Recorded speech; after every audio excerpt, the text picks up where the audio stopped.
Hello, I'm Lori Steiner. Welcome to Golden Opportunities. Today, as your age increases, does that mean your risk of cancer does too? We'll focus on the facts. Then we'll tip you off to the top tips to tackle your 2014 taxes. We'll open up about open enrollment for healthcare coverage and give you details about the approaching deadline. Plus, when should you intervene with your aging parents? We'll list the signs and situations. And we vow to share how married couples can benefit from Medicaid. It's time to get GOing, so pull up a chair and join us at our kitchen table for Golden Opportunities.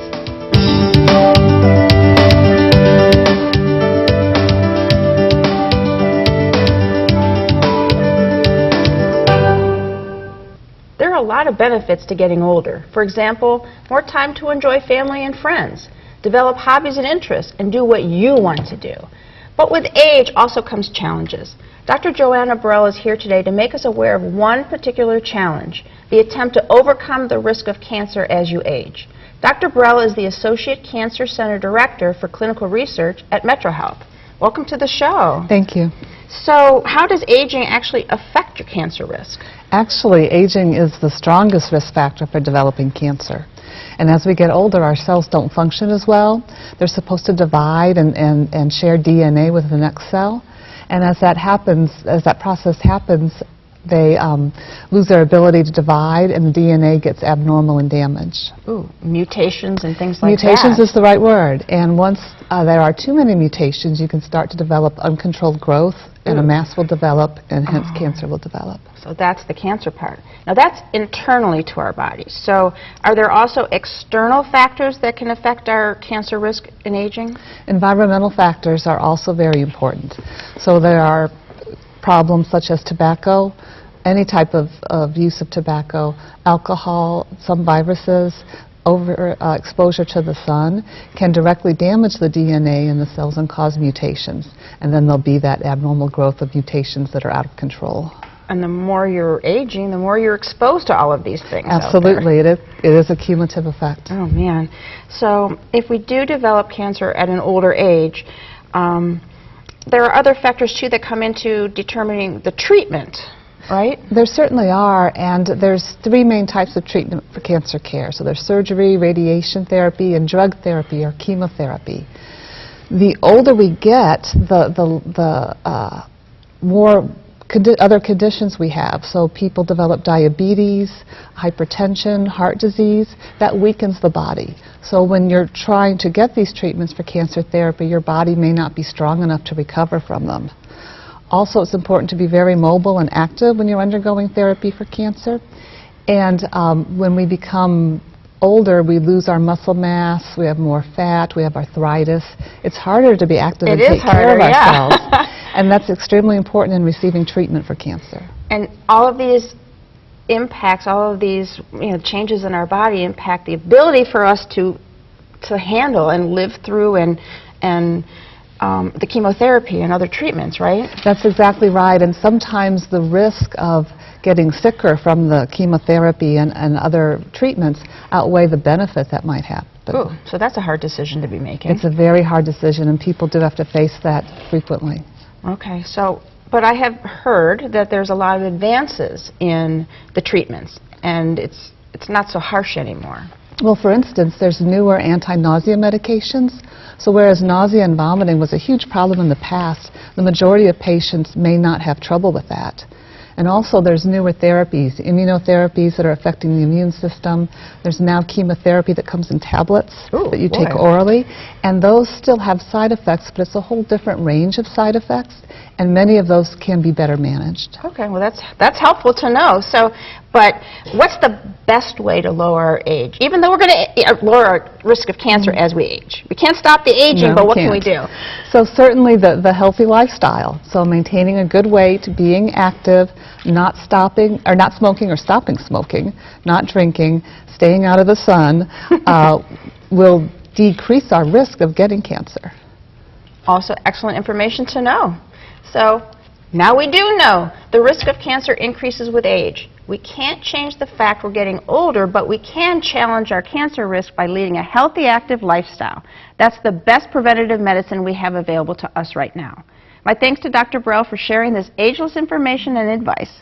You're quite welcome. To learn more, call Metro Health at 216-778-7800 or visit www.metrohealth.org. Next, determining your deductions.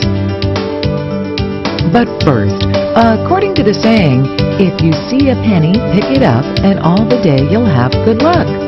But if you picked up all of the pennies tossed aside each day, your luck would add up to riches that would overflow your pockets. So just how many pennies are dumped on a daily basis?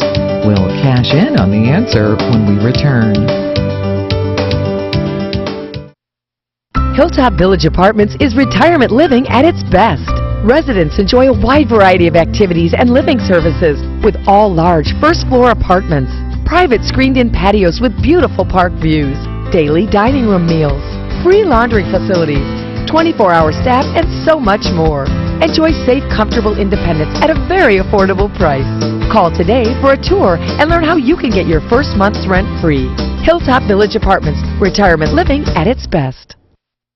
For the latest highlights and updates on Cleveland sports, watch the Mentor and Helene Kia Sports Report with Jim Donovan. Mentor and Helene Kia, your Northeast Ohio Kia headquarters. To coin a phrase, a penny saved is a penny earned. And if you saved all the pennies that are thrown away every day, you'd earn $70,000 that day, thanks to the 7 million pennies that are tossed in the trash every 24 hours. The tax man cometh, and with him cometh changes. So even if you pull together your papers and wrangled up your receipts, there are new areas that you need to identify that could adjust your tax totals. Jim Lineweaver is here to add up what's been altered. Jim is a certified financial planner professional with the Lineweaver Financial Group. Welcome back to the show. It's good to see you again. So what are some of the changes for tax year 2014? Well, the good news is that not much has changed. Oh, that is good news. But there are some, but what happens, some of the exemptions and your standard deductions have actually gone up. So like your personal independents are up to $3,950. Married filing jointly, you're up to $12,400 now. Heads of households are all the way up to $9,100, and singles filing separately are at $6,200. So whether you itemize or not, you can take advantage of some of these and really get some nice tax breaks. Okay, that's good. How about changes to IRAs and 401ks? Well, IRAs haven't changed either. So the normal contribution and the catch-up for people over 50, exactly the same. However, all the 403Bs, 457, retirement plans at work have all gone up. So people less than 50 can put in $17,500, and then that's up to $18,000. And then the people over 50, the catch-up went from $5,500 all the way up to $6,000.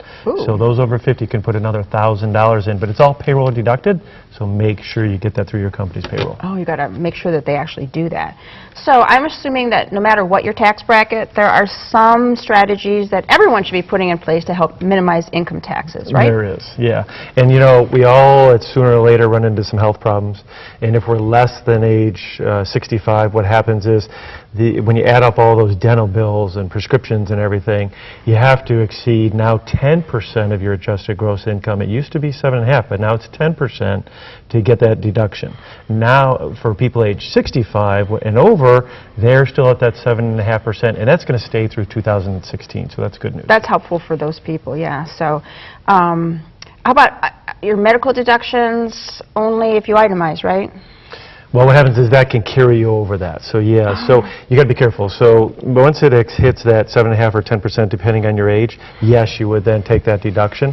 But also for people that may rely normally on the standard, they can look at pooling their deductions from other years, and so it really gets into a little more of a planning issue. Okay, any other tips? Yeah, anytime you're doing anything with charities, keep a track of your mileage. You can write that off. Even if you're making a casserole for a lunch, keep your ingredients. You can make sure you tax deduct that as well.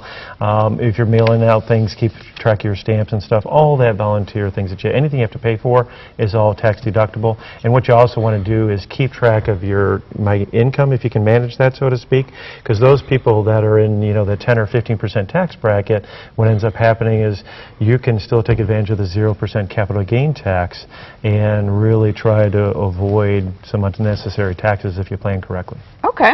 And you've got more tips, right, at an upcoming seminar? We do, not only these, but a lot more for Okay. 2014 and 15 coming up here in February.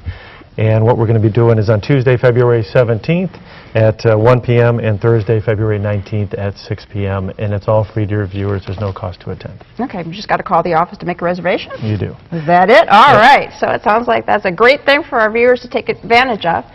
And we've just exposed the tip of the 2014 tax iceberg. But if you have enough time before April to investigate your own options, you should do so. For additional information, attend Jim's seminar or give him a call. His number's next.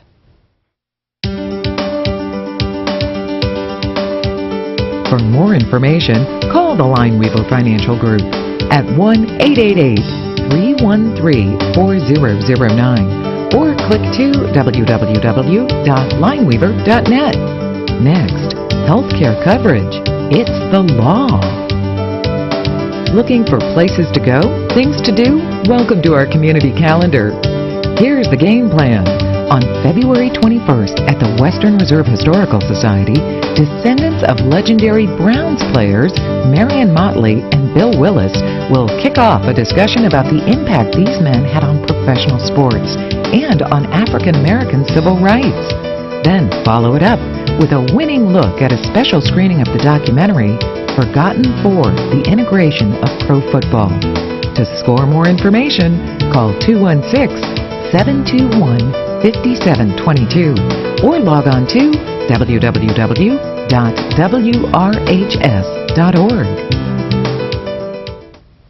We're just 1 week away from the final deadline for healthcare open enrollment for 2015. What does that mean for you? Doug Bennett is here to tell us. Doug is Director of Individual Health Plans at Medical Mutual of Ohio. Welcome to the show. Hi, Lori. Nice to be here. Thanks for having me. So remind us, what is open enrollment? Well, open enrollment is the time of year. It's a one-time-a-year opportunity for individuals to enroll in health insurance. The Affordable Care Act, some people call it health care reform, some people refer to it as Obamacare, established the open enrollment periods. This year for 2015, it started on December 15th, and it runs until February 15th. So this coming Sunday is the last day for individuals to elect coverage. Now they have the chance to choose that coverage. Again, no pre-existing conditions, so you have access to the coverage. What's important that a lot of people don't know is that the individual mandate is part of the Affordable Care Act. It requires people to have coverage or potentially pay a penalty. Okay. Okay, and that penalty can be $325 per member. Per household member, $162.50 if it's a child, or 2% of the household income. It's the greater of the two. That's enough incentive, I think, for most people to try to get Exactly. the health care. We want to get people out there and understand that that tax implication will be there for you. Okay. And does that mean that then people have to go on the healthcare.gov website in order to obtain the health insurance? Maybe, not necessarily. The first thing is a lot of people are fortunate enough to have employer-sponsored health insurance. Those folks don't have anything to worry about. Many individuals have already purchased a plan directly from a health insurance company like Medical Mutual. Others still are covered by Medicare or Medicaid.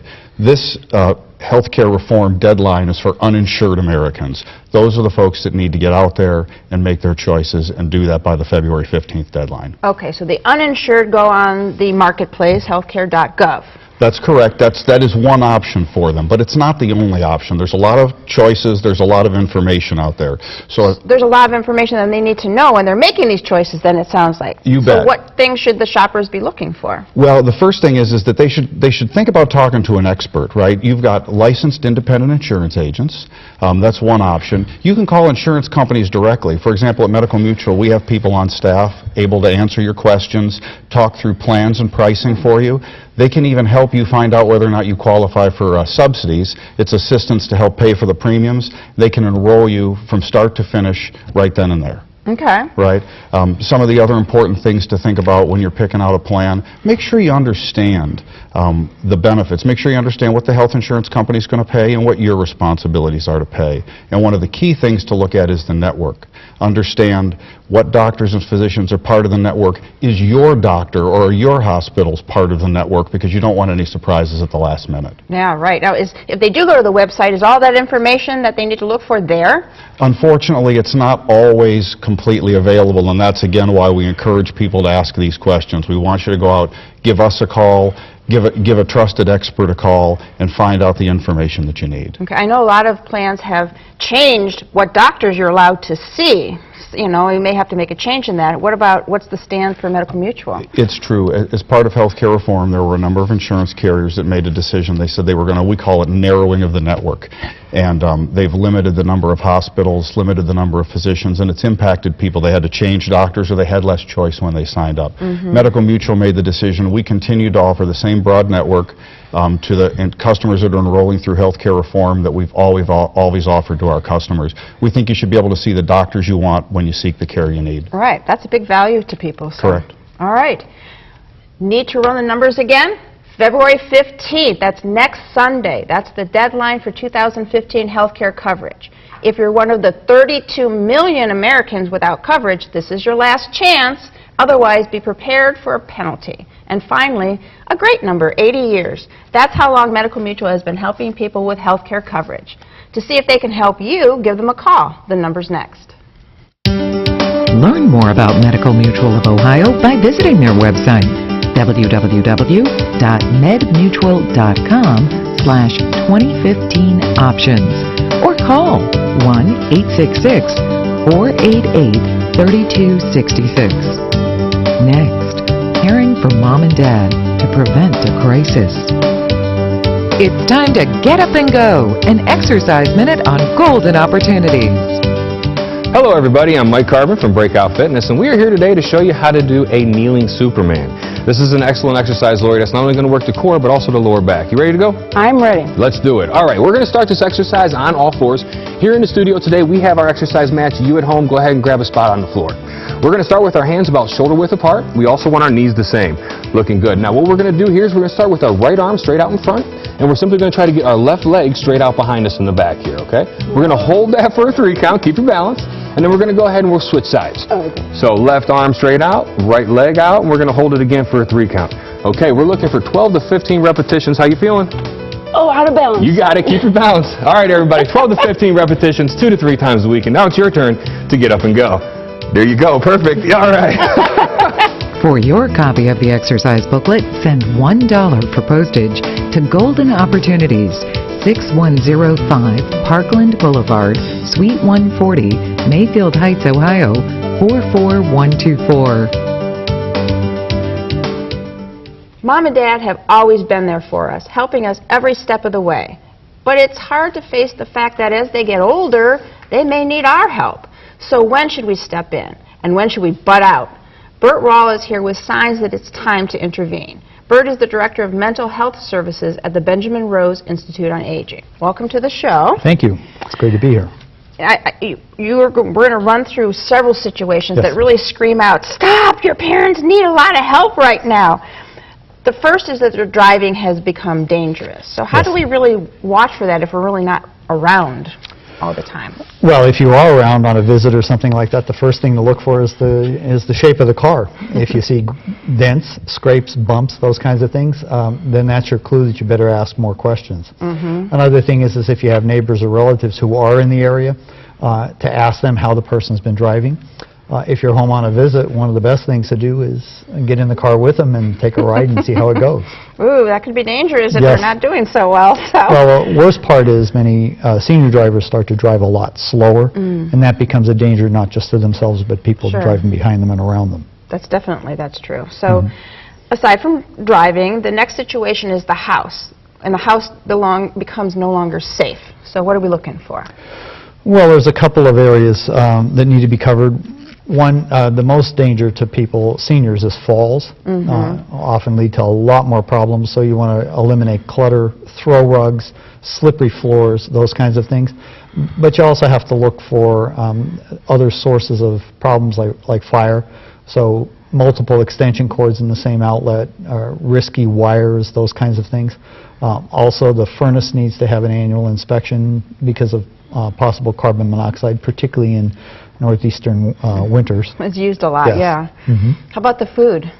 That's another area. As people age, and many people begin to have memory problems, and so sometimes food preparation becomes an issue and a problem. People will sometimes keep food past expiration dates. You have to check the bottoms of the pans to see if food's being burned. Those kinds of things. Okay. Third is depression. So what are you really looking at there? Seniors don't always recognize that, I don't think. And this is a very difficult area. Depression is often not very visible. So what you want to look at are changes in normal activities, either sleeping too much, not sleeping enough, decrease in activities, social activities in particular, decrease in going out, visiting people, having people come in, eating habits, eating too much, eating too little. People can often look like they're okay.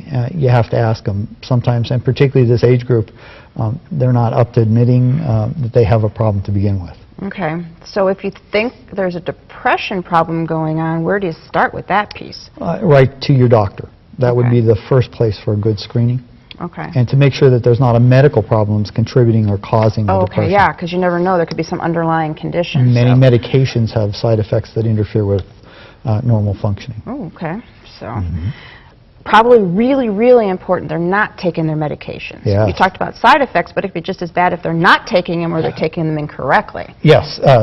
Too much medication can be as dangerous as too little. So it's important to have an organization about it, a pill box.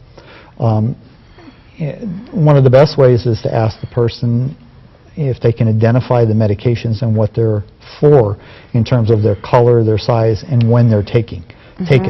Most good docs will try and minimize the frequency of medications so that they're taken either once a day or twice a day, so morning and night.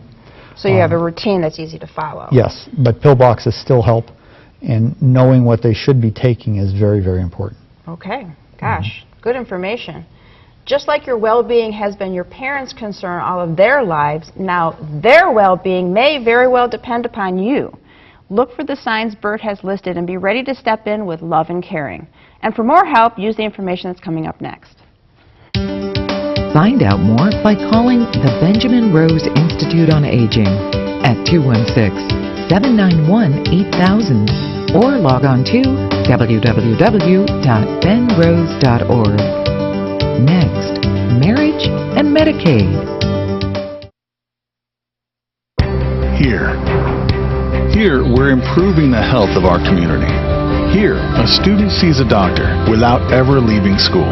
Here, a stroke survivor regains the use of his right hand. Here, a foster child gets the consistent care he deserves. Here, and here, we're breaking new ground every day. So we can break ground here tomorrow. Be a part of the Metro Health transformation. It's good for everyone. Here. Did you miss a phone number or a website? Then here's your second chance because we're going to list all of that information again. Then we'll be back with Medicaid mandates for married couples.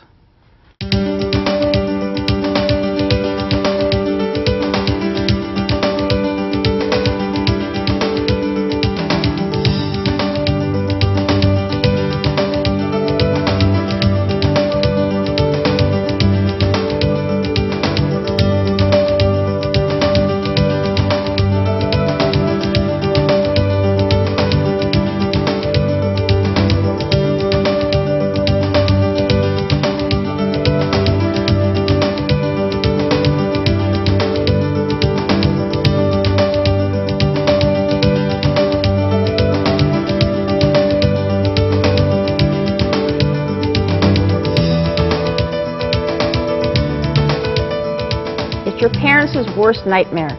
Dad had a stroke and is now paralyzed. Mom is still living in the family home, but doesn't know how long she'll be able to stay there because she has to afford that along with a nursing home bill of $9,500 per month for Dad. Everyone's told her that Medicaid can pay, but you have to be penniless first. She's in a panic, and she doesn't know where to turn. We now turn to my law partner, Mike Solomon, for help for Mom. So welcome back. So a couple weeks ago, we talked about Medicaid for single people, and we know Medicare's not going to pay very much, right? That's right. Medicare, as I mentioned a couple weeks ago, will pay for 100 days, along with your supplemental insurance for a nursing home, with the idea that this is insurance to help you get better. And after 100 days, if you still need that facility, you're not getting better. So the Medicare cuts off, and your supplemental insurance cuts off, and now you've got to do other things. Okay. Takes planning. Is Mom right to be in a panic about paying for Dad's nursing home care? Well, yes and no. I mean, with the right planning, she can still avoid the problem, but she needs to address it or she's going to be paying a lot of money. She gets to keep a little something, hopefully? Well, what happens is that, you know, to qualify for Medicaid, you again have to be in financial need. It's a needs-based program, so you're allowed to keep, as a married couple, a certain amount of assets. You can, let's say the dad is in the facility and Mom's at home. She gets to keep the house.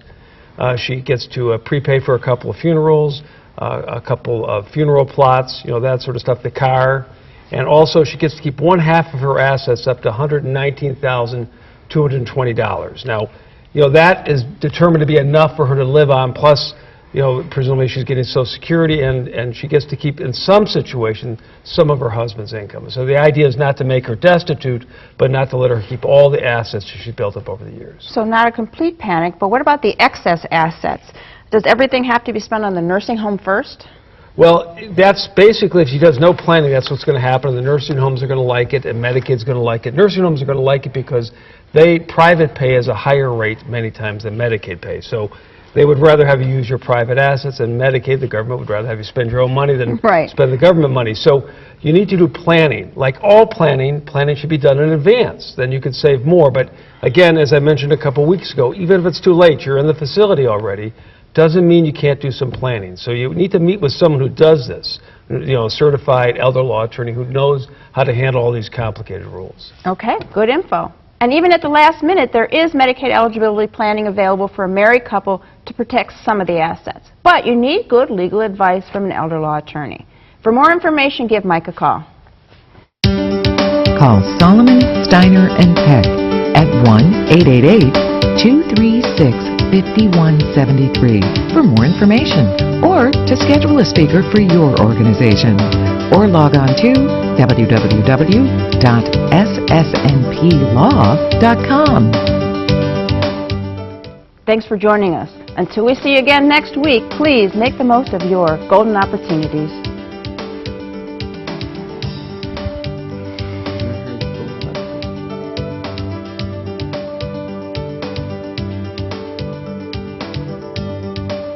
Would you like to join our kitchen conversation?